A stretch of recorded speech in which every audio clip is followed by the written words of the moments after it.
Not every Marvel hero loved being a hero. Behind the scenes, some actors couldn't stand their roles, and you'd never guess who. Starting with one of the most interesting and most complicated cases in the entire MCU, Natalie Portman. At first glance, it seemed like Natalie Portman's MCU journey was a win for everyone. Big budget movies, huge exposure, and a top-tier actress joining Marvel's growing universe. But behind the scenes, things were falling apart before most fans even realized it. The real problem started during Thor: The Dark World. Behind the scenes, Natalie clashed with Marvel after director Patty Jenkins, who she strongly supported, was fired early in production. Portman felt she was promised one thing and Marvel delivered something else entirely. She stayed and finished filming, but you can tell she was checked out. Even fans called her performance flat, awkward, and like she didn't even want to be there anymore, and they weren't wrong. After The Dark World, Natalie basically ghosted the MCU. She didn't appear in Thor, Ragnarok, and avoided Marvel press for years. When asked if she'd ever return, she famously said she was done, and as far as she knew, that chapter was closed. Then out of nowhere, Natalie's back for Thor: Love and Thunder. But let's be honest, that return wasn't because she suddenly loved Marvel again. This time, the difference was clear. New director, Taika Waititi, a completely different tone, and a storyline that finally gave her character something to do. Instead of being Thor's love interest, she became the mighty Thor, adapting a fan-favorite comic storyline where Jane wields Mjolnir while battling cancer. Marvel gave her control, depth, and the storyline she wanted all along. Natalie's frustration wasn't with Marvel fans or superheroes, it was how the studio treated her character. She came in expecting to be a fully fleshed out lead, and was reduced to a side character with almost no growth. Her disappointment with how the first two films handled Jane Foster nearly pushed her completely out of the franchise. She only returned once Marvel offered the respect and creative freedom they failed to deliver years earlier. Next up is probably the most erased actor in Marvel history, Edward Norton. Most new MCU fans barely remember that before Mark Ruffalo there was another Hulk. And at one point, Marvel fully expected Edward Norton to be their Bruce Banner moving forward, but instead his entire relationship with Marvel blew up behind the scenes. And today, Edward Norton is one of the most publicly frustrated actors to ever step away from the MCU. In 2008, Marvel released The Incredible Hulk, the second official MCU film after Iron Man. Edward Norton was cast as Bruce Banner, bringing serious acting credibility to the role. This wasn't Norton's first time playing a conflicted, complicated character. His performances in films like Fight Club and American History X showed he could bring real depth to Banner's emotional struggle. And at first, Norton was fully invested, but from the beginning, Norton didn't just want to act, he wanted creative control. In fact, Edward Norton rewrote large parts of the script himself before filming even started. Norton's main issue was Marvel's tone. He wanted to dive into Bruce Banner's psychology, trauma, and struggle with rage, essentially turning Hulk into a much darker, more serious character. Marvel, however, had a different vision. They wanted something faster, lighter, more connected to the shared universe they were building, and more marketable to general audiences. Throughout production, Norton and Marvel constantly clashed over the final cut. Reports say that Norton wanted nearly 20 minutes of additional footage, focusing on Banner's internal struggles and character development. Marvel cut it all to keep the runtime tighter and the film more accessible. By the time The Incredible Hulk was released, Norton wasn't even part of the press tour. His absence was noticeable and not accidental. After the film underperformed compared to Iron Man, Marvel quickly made the decision: Edward Norton was out. They replaced him with Mark Ruffalo starting in The Avengers and officially erased Norton's Hulk from the center of the MCU. Marvel tried to play nice at first, but behind the scenes, it was ugly. Marvel Studios president Kevin Feige even released a public statement saying they wanted an actor who embodies the creativity and collaborative spirit of our other talented cast members, basically calling out Norton for being too difficult to work with. Norton didn't stay quiet. In interviews, he made it clear he didn't leave because he didn't care about Marvel, but because Marvel refused to give him the freedom to make the character more complex. In 2014, Norton told NPR, "I really enjoyed doing The Incredible Hulk. I was very happy with what we did, but I looked at the balance of time in my life that I wanted to spend and the kinds of things I wanted to pursue, and I decided I didn't want to be defined entirely by one thing." Basically, he liked the role. He hated how Marvel handled it. When Mark Ruffalo stepped in, everything shifted. Ruffalo's more easygoing attitude, willingness to follow Marvel's creative lead, and natural chemistry with the cast made him a perfect long-term fit. Marvel wanted someone who would play ball, and Ruffalo fit their system. Norton was too ambitious, too controlling, and too independent for Marvel's franchise formula. And to this day, most MCU fans don't even think about Norton's version anymore, which shows just how completely Marvel moved on. Next up, one of the most recognizable faces in Marvel history who basically forgot she was even part of it. We're talking about Gwyneth Paltrow, who played Pepper Potts across multiple MCU films, from Iron Man all the way to Avengers Endgame. While she was there for some of Marvel's biggest moments behind the scenes, Paltrow couldn't wait to be done with the MCU, and at times seemed like she barely even knew what she was filming. Unlike some actors who dive deep into Marvel lore, Paltrow has openly admitted that she never paid much attention to the MCU as a franchise. In 2019, on Jon Favreau's The Chef Show, Gwyneth famously forgot she appeared in Spider-Man. Jon Favreau told her she was in Spider-Man, and Paltrow responded, "No, I'm not in Spider-Man. I'm in Avengers." Favreau had to remind her that she filmed the Spider-Man Homecoming post-credits scene. Paltrow simply laughed and said, "That was Spider-Man? Oh my god." And that moment became a meme instantly. Fans were shocked that someone could forget being in one of Marvel's biggest franchises. In multiple interviews, Gwyneth made it clear that she saw her Marvel role as work, not passion. When asked by Variety about whether she would return to Marvel, she said, "I mean, I'm a bit old to be in a suit and all that at this point. I feel very lucky that I did it, because I actually got talked into it. It was a wonderful experience, but I think I'm done." Her attitude toward the franchise was more casual than frustrated, but that same casualness frustrated fans who were fully invested. In fairness, Paltrow has also explained that the way Marvel shoots these movies makes it hard for actors to even know which film they're in.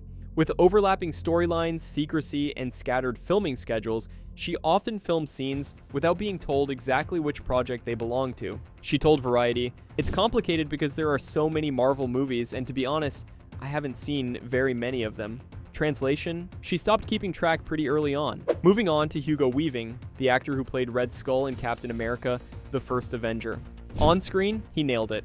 Off screen, let's just say he was very happy to leave the MCU behind.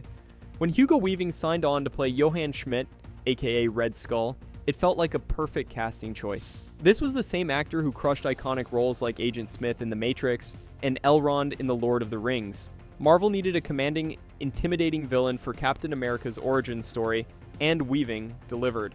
Red Skull felt threatening, intense, and larger than life. Exactly what the MCU needed at that stage. But while fans loved him on screen, Hugo Weaving was already losing interest behind the scenes. One of the first things that drove Weaving away? The intense makeup process required to play Red Skull. For every scene, Weaving sat through hours of prosthetics and makeup just to become the disfigured villain. He later described it as tedious and uncomfortable. In multiple interviews, he made it clear that the process was a huge turnoff for ever returning to the role. And it wasn't just the makeup. Weaving also disliked the long-term commitment Marvel wanted from him. In 2012, he told Collider, "I think I've done my dash with that sort of film. It's not something I would want to do again." He also added that Marvel had locked him into a multi-picture contract, but that he had no interest in reprising the role if they called. Unlike many actors who embrace long-running franchises for the fame and steady paycheck, Weaving has always been pretty blunt. He doesn't enjoy doing massive Hollywood blockbusters. He said Marvel's filmmaking process felt repetitive and limiting, with little creative freedom. Hugo Weaving's entire vibe has always been more about serious acting than repeating roles over and over for fan service. He even told Time Out in 2020. "I didn't really want to do it in the first place, but I was contracted. The promise was that it would be one thing and then another. So I was sort of forced into it." That's pretty clear. He never loved being part of Marvel's long-term plan. When Red Skull surprisingly returned in Avengers, Infinity War, and Endgame, many fans assumed Hugo Weaving had quietly returned to the role. But in reality, Marvel recast Red Skull with actor Ross Marquand, who perfectly mimicked Weaving's voice and performance. Why didn't Weaving return? According to him, Marvel's negotiations fell apart over money. Weaving explained, "They were trying to force a lower fee than what had been originally contracted, and that was something I wasn't prepared to do. So Marvel moved on without him." Now let's go back to a time before the MCU ruled Hollywood, back when Marvel movies were still figuring themselves out, and actors like Jessica Alba were learning the hard way how messy that could be. In the early 2000s, Fantastic Four was a huge deal for Marvel. This was their shot at building a successful big-budget superhero franchise before Iron Man and the MCU ever existed. Jessica Alba was one of the biggest young stars at the time, riding off hits like Sin City and Dark Angel. Casting her as Sue Storm, the Invisible Woman, looked like a smart, marketable move. But even while promoting the first Fantastic Four movie, Jessica Alba later admitted she wasn't exactly happy with how things were going. One of Alba's biggest frustrations came from how Fox Studios treated her character, and her as an actress. In a 2010 interview with Ella, Alba revealed that the director and studio cared more about how she looked than how she performed. She said, "The director was like, it looks too real. It looks too painful. Can you be prettier when you cry? Let that sink in." They literally told her to make crying scenes look prettier. Forget realism, forget emotional depth. The focus was all about appearance. Alba later admitted that hearing that kind of feedback crushed her confidence as an actress. The Fantastic Four experience affected Jessica Alba so much that she questioned her entire career. In the same interview, she confessed, "I was like, am I not good enough? Are my instincts and my emotions not good enough? Do people hate them so much that they don't want me to be a real person?" The experience became so frustrating that she admitted she seriously considered quitting acting altogether after the sequel. She said, "I stopped loving it. I really hated it." Jessica Alba's frustration wasn't just with how she was treated, it was also with the filmmaking process itself. Keep in mind, these movies were made before Marvel perfected CGI. Alba had to wear heavy prosthetics, colored contact lenses, and work with clunky green screen technology that made the acting experience incredibly robotic. Alba once described wearing the bright blue contact lenses as torture, since they constantly irritated her eyes, and the process of becoming Invisible Woman felt awkward and unnatural the entire time. To make matters worse, both Fantastic Four movies were slammed by critics. While they made decent money, fans and critics called the films corny, poorly written, and filled with weak character development, especially for Sue Storm. Instead of giving Alba meaningful emotional scenes as one of Marvel's most powerful female heroes, the scripts constantly reduced her role to the typical love interest and eye candy. She spent way more time worrying about her wedding dress, or randomly stripping down to go invisible than developing Sue Storm as a character. In other words, her role wasn't taken seriously, and it showed. Next up is someone who should have had one of the coolest roles in the MCU, but behind the scenes, he couldn't wait to leave. We're talking about Idris Elba, who played Heimdall, the all-seeing gatekeeper of Asgard. But for years, Idris made it no secret that he secretly hated his time in the Marvel Universe. On paper, Heimdall seemed like a dream role. Idris Elba, one of the most talented actors in the business, cast as an all-powerful Asgardian who controls the Bifrost. Fans were excited, Marvel was excited, and Elba even called it an iconic role early on. In Thor, Heimdall stood out visually, massive armor, glowing eyes, and serious power. But that's where the excitement stopped. Very quickly, Idris Elba realized what his role actually was, a glorified cameo. Heimdall had almost no real dialogue, no major storylines. He mostly stood still, stared off into space, and delivered a few lines about who could or couldn't enter Asgard. For an actor of Idris Elba's caliber, who built his career on performances like The Wire, Luther, and Beasts of No Nation, Marvel gave him practically nothing to work with.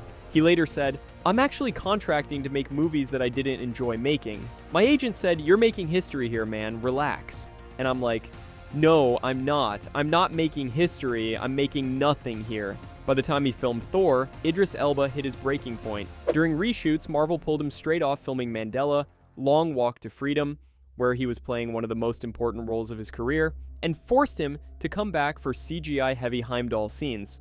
He described the experience as humiliating, saying, "I'm actually falling down from a spaceship, green screen, with the wig and the helmet and the contact lenses, and I'm like, oh my god, I don't want to do this." He straight up admitted, "I wanted to get out of that contract." Like many early MCU actors, Idris Elba was locked into a multi-film contract, meaning even though he was unhappy, he was legally obligated to keep showing up. Heimdall appeared briefly in Avengers, Age of Ultron, Ragnarok, but every time, Elba made it clear that he was just fulfilling his contract. Heimdall's death scene at the start of Infinity War was probably more of a relief for Elba than it was for the audience. Part of Elba's frustration was also about wasted potential. In the comics, Heimdall has entire story arcs and even battles of his own. In the MCU, he was basically just the guy who opened the portal. Even Ragnarok, which gave many side characters new depth, barely used Heimdall. Elba's screen time was limited to a few scenes, and none of them let him flex the acting skills he's known for.